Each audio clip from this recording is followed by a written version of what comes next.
Toon Bells. നീ ആ കുട്ടിയല്ലേ, ആ വേട്ടക്കാരന്റെ മകൻ വളർത്തിയ കുട്ടി?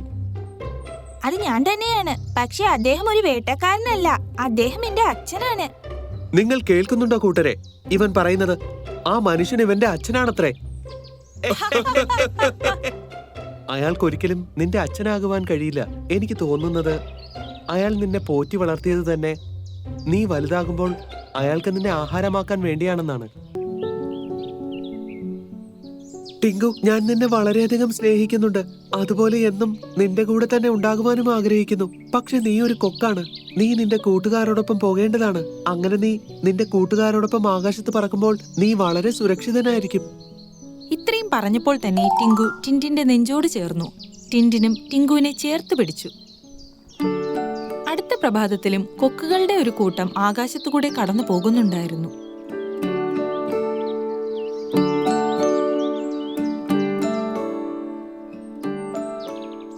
പോകൂ ടിങ്കു, പോയി നിന്റെ കൂട്ടുകാരോടൊപ്പം നിന്റെ യഥാർത്ഥ ജീവിതം ജീവിക്ക്. ഐ ലവ് യു അച്ഛാ. ഐ ലവ് യു ടു കുഞ്ഞേ. ഇത്രയും പറഞ്ഞ് ടിങ്കു ആകാശത്തേക്ക് പറന്നുയർന്നു. അവൻ വേഗം തന്നെ തിരികെ വന്നാൽ മതിയായിരുന്നു. എന്റെ ആഗ്രഹം നമ്മൾ 3 പേരും എന്നും ഒരുമിച്ചുണ്ടാകണമെന്നാണ്. ആ സമയം ഒരു മനുഷ്യൻ വനത്തിനുള്ളിൽ ചുറ്റിത്തിരിയുകയായിരുന്നു. എവിടെയാണവൻ? അവൻ ഇവിടെ എവിടെയെങ്കിലും തന്നെ ഉണ്ടാവേണ്ടതാണല്ലോ. ഈ സമയം ടിങ്കു മറ്റു കൊക്കുകളോടൊപ്പം പറക്കുകയായിരുന്നു. കൂട്ടരെ, നമുക്ക് കുറച്ചു സമയം ആ പാറയുടെ മുകളിലിരുന്ന് വിശ്രമിക്കാം. ശരി മാസ്റ്റർ ജി. അങ്ങനെ കൊക്കുകളെല്ലാം ഒരു പാറയുടെ മുകളിലേക്ക് പറന്നിറങ്ങി. എല്ലാവരും ടിങ്കുവിനെ ആശ്ചര്യത്തോടെ നോക്കി. നീ ആ കുട്ടിയല്ലേ, ആ വേട്ടക്കാരന്റെ മകൻ വളർത്തിയ കുട്ടി? അത് ഞാൻ തന്നെയാണ്. പക്ഷെ അദ്ദേഹം ഒരു വേട്ടക്കാരനല്ല, അദ്ദേഹം എന്റെ അച്ഛനാണ്. നിങ്ങൾ കേൾക്കുന്നുണ്ടോ കൂട്ടരെ? ഇവൻ പറയുന്നത് ആ മനുഷ്യൻ ഇവന്റെ അച്ഛനാണത്രേ. അയാൾക്കൊരിക്കലും നിന്റെ അച്ഛനാകുവാൻ കഴിയില്ല. എനിക്ക് തോന്നുന്നത് അയാൾ നിന്നെ പോറ്റി വളർത്തിയത് തന്നെ നീ വലുതാകുമ്പോൾ അയാൾക്ക് നിന്നെ ആഹാരമാക്കാൻ വേണ്ടിയാണെന്നാണ്. അദ്ദേഹം എന്നെ കൊല്ലണമെന്ന് വിചാരിച്ചിരുന്നെങ്കിൽ നിങ്ങളുടെ ഒപ്പം തീർച്ചയായും എന്നെ അയക്കില്ലായിരുന്നു. ആ സമയം വനത്തിൽ പുതിയൊരു പ്രശ്നം ഉണ്ടായിരിക്കുന്നു. ഒരു വേട്ടക്കാരൻ കൂടി വന്നിരിക്കുന്നു. ഒരു വേട്ടക്കാരൻ കൂടി വന്നിരിക്കുന്നു. എന്ത്? ഒരു വേട്ടക്കാരൻ കൂടിയോ? കുറച്ചു സമയത്തിനകം കാട്ടിലെ മൃഗങ്ങളെല്ലാം ഒരു സ്ഥലത്തൊത്തുകൂടി. അവർ പമ്മി പമ്മി ഒരു മനുഷ്യന്റെ പിറകെ പോകാൻ തുടങ്ങി. ആ സമയം ടിൻഡിൻ റാബിറ്റുമായി തന്റെ വീട്ടിലേക്ക് എത്തിയിരുന്നു. അപ്പോഴേക്കും ആ വ്യക്തി അവരുടെ മുന്നിലെത്തി. ടിൻഡിൻ,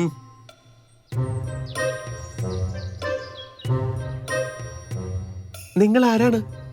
ടിൻഡിൻ, എന്റെ മോനെ, ഞാൻ നിന്റെ അച്ഛനാണ്. നിന്റെ അച്ഛൻ. ഇത്രയും പറഞ്ഞുകൊണ്ട് ആ വ്യക്തി ടിൻഡിനെ കെട്ടിപ്പിടിക്കുന്നു. ബാക്കി മൃഗങ്ങളെല്ലാം മിണ്ടാതെ നിന്ന് ഇതെല്ലാം കാണുന്നുണ്ടായിരുന്നു.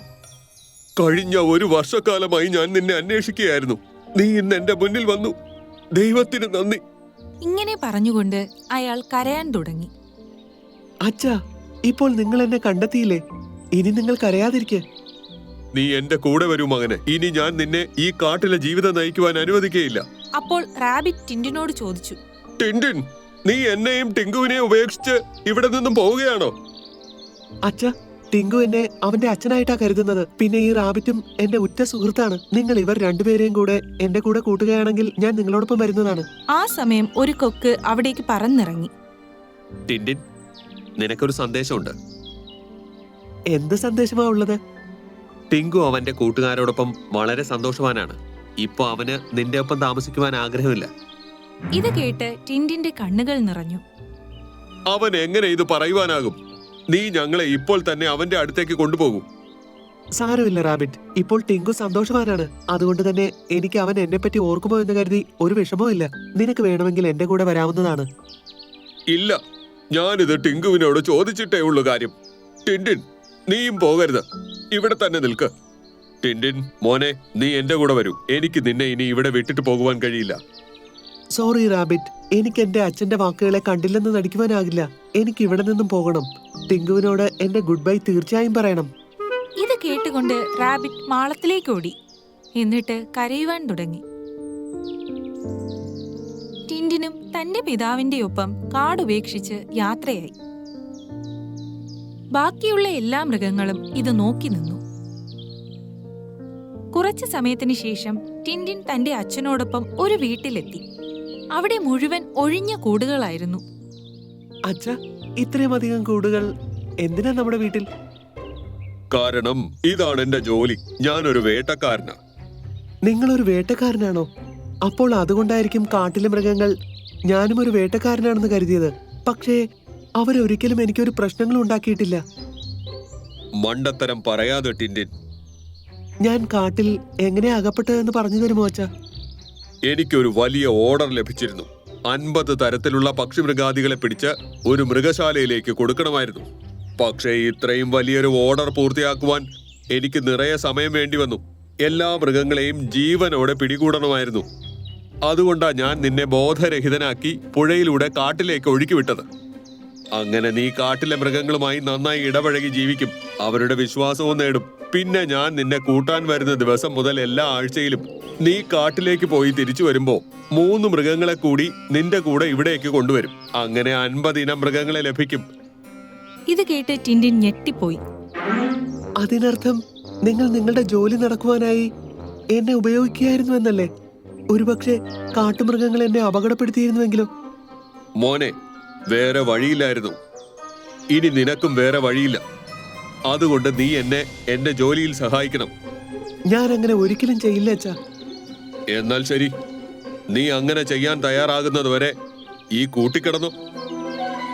ഇതും പറഞ്ഞ് അയാൾ ടിൻഡിനെ ഒരു കൂട്ടിലാക്കി. എന്നിട്ട് പൂട്ടിയിട്ടു. അപ്പോഴേക്കും ഇവിടെ റാബിറ്റ് ടിങ്കുവിന്റെ അടുത്തെത്തിയിരുന്നു. ടിങ്കു, നിനക്ക് എന്താ പറ്റിയത്? നിനക്ക് ടിൻഡിനെ കാണാൻ ആഗ്രഹമില്ലേ? നീ ടിൻഡിനെ പാടെ മറക്കുവാൻ മാത്രം എന്ത് കുതന്ത്രമായി ഈ കൊക്കുകൾ നിന്നിൽ പ്രയോഗിച്ചത്? അങ്ങനെയൊന്നുമില്ല റാബിറ്റ്. അപ്പോ ആ സന്ദേശം? ഇത് ഞങ്ങളുടെ നേതാവാണ്. ഇദ്ദേഹം ടിൻഡിനെ പറ്റി വേണ്ടാത്ത കാര്യങ്ങൾ പറയുകയായിരുന്നു. അദ്ദേഹത്തിന് എന്നോട് സ്നേഹമില്ല എന്നൊക്കെ. അതൊക്കെ അദ്ദേഹത്തിന്റെ നാടകമാണെന്നും. അതുകൊണ്ട് നേതാവ് പറയുന്നത് ശരിയല്ലെന്ന് സ്ഥാപിക്കാൻ വേണ്ടിയാണ് ഞാൻ ആ തെറ്റായ സന്ദേശം അയച്ചത്. പക്ഷേ ടിൻഡിൻ ഇവിടെ വരാതെ അത് ശരിയാണെന്ന് തെളിയിച്ചു. ടിൻഡിൻ നിന്നെ കാണാതെ വിഷമിക്കുകയായിരുന്നു. അവനെ കൊണ്ടുപോകുവാനായി അവന്റെ അച്ഛനും വന്നു. അവന് കാട് വിട്ടു പോകുവാൻ ആഗ്രഹമില്ലായിരുന്നു. പക്ഷെ അപ്പോഴാ നിന്റെ സന്ദേശം വന്നത്. അതുകൊണ്ട് തന്നെ അവൻ വളരെ വിഷമത്തോടെ തന്റെ പിതാവിന്റെ ഒപ്പം ഈ കാട് വിട്ടുപോയി. ഇതെന്താണ് സംഭവിച്ചത്? ഇത് കേട്ട് ടിങ്കുവിന് വിഷമമായി. മാസ്റ്റർ ജി, എനിക്ക് എന്റെ അച്ഛനെ കാണണം ഇപ്പോൾ. ശരി ശരി, നമ്മൾ പോകുമ്പോൾ നമ്മുടെ കൂടെ ആനയെയും കാണ്ടാമൃഗത്തെയും കൂട്ടണം. ശരിയാണ്, നമുക്ക് അവരെയും കൂടെ കൊണ്ടുപോകാം. കൊക്കിൻ കൂട്ടവും റാബിറ്റും ടിങ്കുവും അവരുടെയൊപ്പം ആനയും കാണ്ടാമൃഗവും അവരുടെ സഹായത്തിനായി കാട്ടിൽ നിന്നും പുറപ്പെട്ടു. കുറച്ചു സമയം കൊണ്ട് തന്നെ അവർ ആ വേട്ടക്കാരന്റെ വീട്ടിലെത്തി. ടിൻഡിനെ കൂട്ടിൽ അടച്ചിരിക്കുന്നതായി അവർ കണ്ടെത്തി. ടിങ്കു, അച്ഛാ, നിങ്ങൾ ഈ കൂട്ടിനകത്ത് എന്ത് ചെയ്യുകയാണ്? എന്റെ അച്ഛൻ ഒരു നല്ല മനുഷ്യനല്ല. എന്നെ ഉപയോഗിച്ച് നിങ്ങൾ മൃഗങ്ങളെല്ലാം പിടികൂടുവാനായിരുന്നു അയാളുടെ ഉദ്ദേശം. നീ പേടിക്കണ്ട ടിൻഡിൻ, ഞങ്ങൾ ഇപ്പോൾ തന്നെ നിന്നെ ഇവിടെ നിന്നും രക്ഷപ്പെടുത്താം. പെട്ടെന്ന് തന്നെ ആ ആന സർവ്വശക്തിയും എടുത്ത് തന്റെ തുമ്പിക്കൈ കൊണ്ട് ആ പൂട്ട് വലിച്ചെടുത്തു. പൂട്ട് മുഴുവനും ഊരിപ്പോന്നു. ടിൻഡിൻ വേഗം ഗേറ്റ് തുറന്നു. എന്നിട്ട് പെട്ടെന്ന് തന്നെ കൂടിന് പുറത്തേക്ക് വന്നു. അച്ഛാ! ടിൻഡിൻ ടിങ്കുവിനെ കെട്ടിപ്പിടിച്ചു. അവർ രണ്ടുപേരുടെയും കണ്ണുകളിൽ നിന്നും സന്തോഷത്തിന്റെ കണ്ണുനീരൊഴുകി. അല്ല, എന്താണ് ഇവിടെ നടക്കുന്നത്? ഇത്രയധികം മൃഗങ്ങളോ? എന്റെ തോക്കവിടെ? അയാൾ അവിടെ മുഴുവൻ തന്റെ തോക്ക് തിരയുവാൻ തുടങ്ങി. വരൂ, എന്നാൽ നിങ്ങൾക്കിനി കുറച്ച് സഹായം ചെയ്യാം.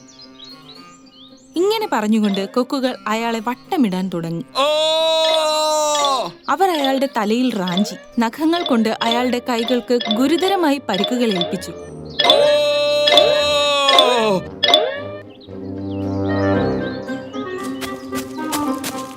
അതും കൂടാതെ കാണ്ടാമൃഗം ഓടി വന്ന് അയാളെ ഒരൊറ്റ ഇടി.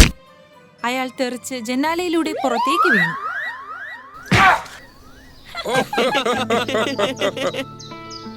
നീ വേഗം എന്റെ പുറത്തേക്ക് കയറൂ ടിൻഡിൻ. ആന ടിൻഡിനെ തന്റെ പുറത്ത് കയറ്റിയ ശേഷം എല്ലാ മൃഗങ്ങളും ഒരുമിച്ച് കാട്ടിലേക്ക് യാത്രയായി. കാട്ടിലെത്തിയപ്പോൾ എല്ലാ മൃഗങ്ങളും ഒരുമിച്ച് ടിൻഡിനെ സ്വാഗതം ചെയ്തു. ഇപ്പോൾ ടിൻഡിന് വളരെയധികം സന്തോഷമായി. റാബിറ്റും ടിൻഡിനെയും ടിങ്കുവിനെയും വീണ്ടും കണ്ടതിൽ ഒരുപാട് സന്തോഷിച്ചു. അങ്ങനെ ദുഃഖത്തിന്റെ നിഴൽ എന്നേക്കുമായി അവിടെ നിന്ന് മാഞ്ഞു.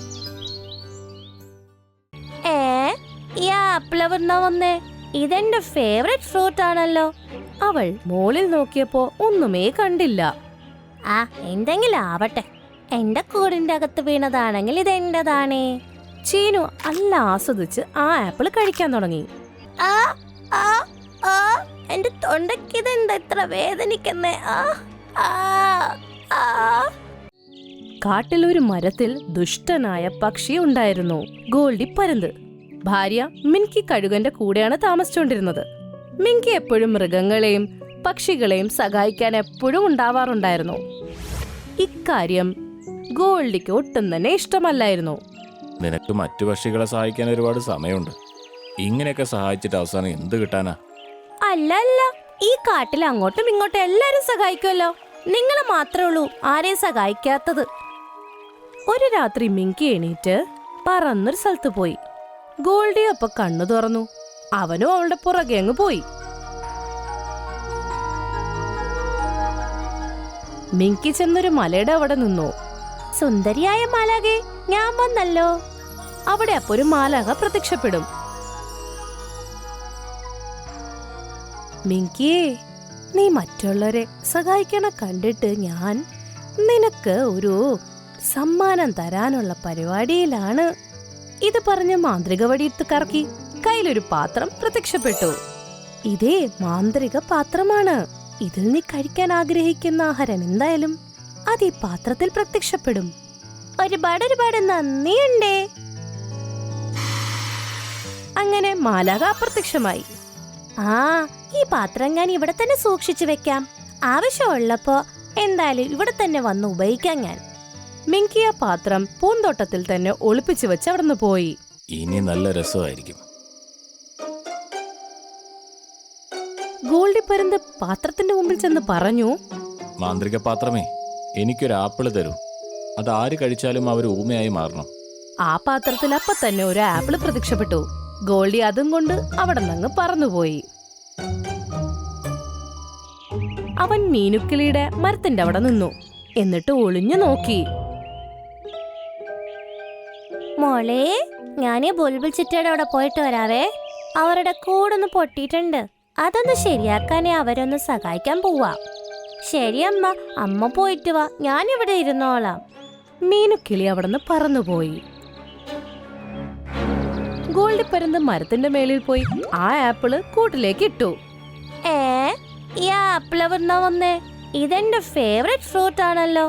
അവൾ മോളിൽ നോക്കിയപ്പോ ഒന്നുമേ കണ്ടില്ല. ആ എന്തെങ്കിലും ആവട്ടെ, എന്റെ കൂടിന്റെ അകത്ത് വീണതാണെങ്കിൽ ഇതെന്റെതാണേ. ചീനു നല്ല ആസ്വദിച്ച് ആ ആപ്പിൾ കഴിക്കാൻ തുടങ്ങി. കുറച്ചുനേരം കഴിഞ്ഞ് പെട്ടെന്ന് ആ ആ ആ എന്റെ തൊണ്ടയ്ക്ക് ഇതെന്താ ഇത്ര വേദനിക്കുന്നേ? ആ ആ ആ. തൊണ്ടയ്ക്ക് വേദന വന്ന് ശബ്ദമില്ലാണ്ടായി. മീനുക്കിളി അപ്പോഴേക്കും അവിടെ എത്തും. എന്റെ പൊന്നു മോളല്ലേ ചീനു, ഞാൻ നിനക്ക് ആഹാരം കൊണ്ടുതരാവേ, കേട്ടോ? ചീനു വല്ലാണ്ട് കരഞ്ഞു. കാരണം എന്തൊക്കെയോ പറയാനുണ്ടായിരുന്നു. അത് കണ്ടപ്പോ മീനുനും മനസ്സിലായി അവൾക്ക് എന്തോ കുഴപ്പമുണ്ടെന്ന്. ഗോൾഡി വീണ്ടും പൂന്തോട്ടത്തിൽ വന്നു. എനിക്കൊരു മാംസകഷ്ണം തരൂ. അത് കഴിക്കുന്നവന്റെ കണ്ണ് നഷ്ടപ്പെട്ടു പോകണം. ആ പാത്രത്തിൽ ഒരു മാംസം കഷ്ണം പ്രത്യക്ഷപ്പെട്ടു. ഗോൾഡി അതും കൊണ്ട് അവിടുന്ന് പറന്നുപോയി. അവൻ നോക്കിയപ്പോ കുറുക്കന്റെ മകൻ ഒറ്റക്കിരിക്കുകയായിരുന്നു. അവൻ ആ മാംസകഷ്ണം മുമ്പിലോട്ട് ഇട്ടുകൊടുത്തു. കൊള്ളാലോ, മാംസകഷ്ണം. എനിക്കാണെങ്കിൽ നന്നായി വിശന്നിരിക്കായിരുന്നു. അവൻ ആ മാംസകഷ്ണം നല്ല ആസ്വദിച്ച് തിന്നാനും തുടങ്ങി. കുറച്ചു കഴിഞ്ഞപ്പോ കണ്ണിന്റെ കാഴ്ചയും പോയി. അയ്യോ, ഇത്ര പെട്ടെന്ന് എങ്ങനെ ഇരുട്ടായി മാറിയത്? എനിക്കൊന്നും തന്നെ കാണാൻ കഴിയുന്നില്ല. പയ്യെ പയ്യെ കാട്ടിലുണ്ടായിരുന്ന പിള്ളേർക്കൊക്കെ, അത് പക്ഷികളുടെ ആവട്ടെ മൃഗങ്ങളുടെ ആവട്ടെ, ചിലവർക്ക് സംസാരിക്കാൻ പറ്റുന്നില്ല, ചിലർക്ക് കാണാൻ പറ്റുന്നില്ല.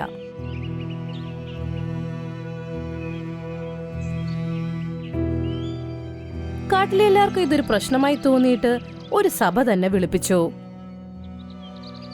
നമ്മുടെ കുഞ്ഞുങ്ങൾ വിഷമിക്കുന്നത് വളരെയേറെ പ്രശ്നമുള്ള ഒരു കാര്യമാണ്. നമ്മൾ ഒരുമിച്ച് നിന്നാലും ഇതിനെതിരെ ഒന്നും ചെയ്യാൻ പറ്റുന്നില്ല. നിങ്ങളുടെ കുട്ടികളുടെ അവസ്ഥയ്ക്ക് നിങ്ങൾ തന്നെയാണ് ഉത്തരവാദി. പരസ്പരം സഹായിക്കാനുള്ള നിങ്ങളുടെ ശ്രമങ്ങളിൽ നിങ്ങളെ കുട്ടികളെ ശ്രദ്ധിച്ചില്ല. അങ്ങനെ അവരെ ശ്രദ്ധിച്ചിരുന്നെങ്കിൽ ഇങ്ങനെ ഒരു അവസ്ഥ വരില്ലായിരുന്നു. അതെ, ഗോൾഡി ശരിയാ പറയണത്. എന്റെ മകൾ ചീനൂന് ഇത് വരുന്നതിന് മുൻപായിട്ട് ഞാൻ ഈ ബുൾബുളിന്റെ വീട് ശരിയാക്കാൻ വേണ്ടി പോയിരുന്നു. എൻ്റെ മകൻ്റെ ശബ്ദം പോയ ദിവസം ഞാൻ ഈ കരടിയുടെ ഗുഹ വൃത്തിയാക്കാനായിട്ട് പോയിട്ടുണ്ടായിരുന്നു. ഇന്നു മുതൽ ആരും മറ്റുള്ളവരെ സഹായിക്കരുത്. എല്ലാവരും അവനവന്റെ കുടുംബത്തിന്റെ കാര്യം മാത്രം നോക്കിയാൽ മതി. കാട്ടിലെ എല്ലാവരും അങ്ങോട്ടും ഇങ്ങോട്ടും വഴക്കുണ്ടാക്കണത് കണ്ട് ഗോൾഡിക്ക് സന്തോഷമായി. ചിങ്കിക്ക് വളരെ സങ്കടമായിരുന്നു. അവൾ പറന്ന് പൂന്തോട്ടത്തിലെത്തിയപ്പോ ആ പാത്രം അവിടെ കാണുന്നില്ല. മാലാക തന്ന ആ പാത്രം എവിടെ പോയി? ഇവിടെ കാണുന്നില്ല. കാട്ടിലെ പിള്ളേർക്കൊക്കെ എന്തൊക്കെയോ കുഴപ്പങ്ങളും ഉണ്ട്. സുന്ദരിയായ മാലാകനെ വിളിപ്പിച്ചേ പറ്റൂ. ആകാശത്തേക്ക് അവളൊന്ന് നോക്കി. സുന്ദരിയായ മാലാകെ, എനിക്ക് നിങ്ങളുടെ സഹായം ആവശ്യമുണ്ട്. സുന്ദരിയായ മാലാകെ, എനിക്ക് നിങ്ങളുടെ സഹായം ആവശ്യമുണ്ട്. മണിക്കൂറോളം വിളിച്ചതിന് ശേഷമാണ് സുന്ദരിയായ മാലാക പ്രത്യക്ഷപ്പെട്ടത്. അതെ, എന്താ ഇത്ര വിഷമത്തിലിരിക്കുന്നത്? നമ്മുടെ കാട്ടിലെ പിള്ളേർക്ക് പ്രശ്നമുണ്ട്. ചിലവർക്ക് കണ്ണ് കാണുന്നില്ല, എന്നാൽ ചിലവർക്ക് ശബ്ദമില്ല, ചിലവർക്ക് നടക്കാൻ പറ്റുന്നില്ല. ഞാൻ നിനക്ക് തന്ന ആ മാന്ത്രിക പാത്രം നീ എന്താണ് ഉപയോഗിക്കാത്തത്? ആരും കാണാതെ അത് ഞാൻ ഈ പൂന്തോട്ടത്തിൽ ഒളിപ്പിച്ചു വെച്ചിരിക്കുകയായിരുന്നു. പക്ഷെ ഇപ്പൊ അത് കാണുന്നില്ല. എനിക്ക് തോന്നുന്നത് ആ പാത്രം കാണാതായതിന്റെ കാരണവും പിള്ളേർക്കൊക്കെ ഈ ബുദ്ധിമുട്ട് വന്നതിന്റെ കാരണവും അതൊരാളാണ്. ഞാൻ കണ്ടുപിടിക്കാം. ഇപ്പം മാന്ത്രിക പാത്രം എടുത്ത ആളെ ഇവിടെ പ്രത്യക്ഷപ്പെടണം. മാലാക മാന്ത്രിക വടിയെടുത്ത് കറക്കിയതും ഗോൾഡിയും ആ പാത്രവും ഒരുമിച്ച് അവിടെ വന്നു. അല്ല, ഞാൻ ഇവിടെ എങ്ങനെ എത്തി? ഗോൾഡി, നീയോ? ഇത് നീയാണോ ചെയ്തത്? ഞാൻ നിന്നോട് പറയാൻ പോവായിരുന്നു. ഗോൾഡി പരുന്തേ, നീ എല്ലാവരുടെ മുമ്പിൽ നിന്റെ തെറ്റ് സമ്മതിക്കേണ്ടതാണ്. എല്ലാ പിള്ളേരെയും നീ തന്നെ ശരിയാക്കണം. അതിനുവേണ്ടി ഞാൻ നിനക്ക് ഇന്ന് വൈകുന്നേരം വരെ സമയം തരാം. നീ അതിനു മുമ്പ് ചെയ്തില്ലെങ്കിൽ ഞാൻ നിന്നെ ഉറുമ്പാക്കി കളയും. അയ്യോ, വേണ്ട വേണ്ട, ഞാൻ എല്ലാവരോടും സത്യം പറയാം. കുട്ടികളുടെ പ്രശ്നങ്ങൾ മാറ്റിക്കോളാം. മാന്ത്രിക പാത്രമേ, എനിക്ക് കുറച്ച് പഴങ്ങൾ തരൂ. അത് കഴിച്ചാൽ കുട്ടികളുടെ അസുഖം ഭേദമാവണം. അപ്പോഴേക്കും മാന്ത്രിക പാത്രത്തിൽ ഒരുപാട് ഫലങ്ങൾ പ്രത്യക്ഷപ്പെട്ടു. ഗോൾഡി ആ ഫലങ്ങൾ കൊണ്ടുപോയി ഓരോ പിള്ളേർക്കും കൊണ്ടുകൊടുത്തു.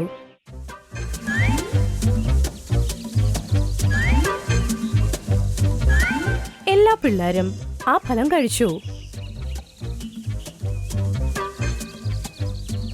അമ്മ, എന്റെ ശബ്ദം തിരിച്ചു വന്നു. അമ്മേ, ഇപ്പൊ എനിക്ക് എല്ലാം കാണാം. എല്ലാവർക്കും എല്ലാം തിരിച്ചു കിട്ടി.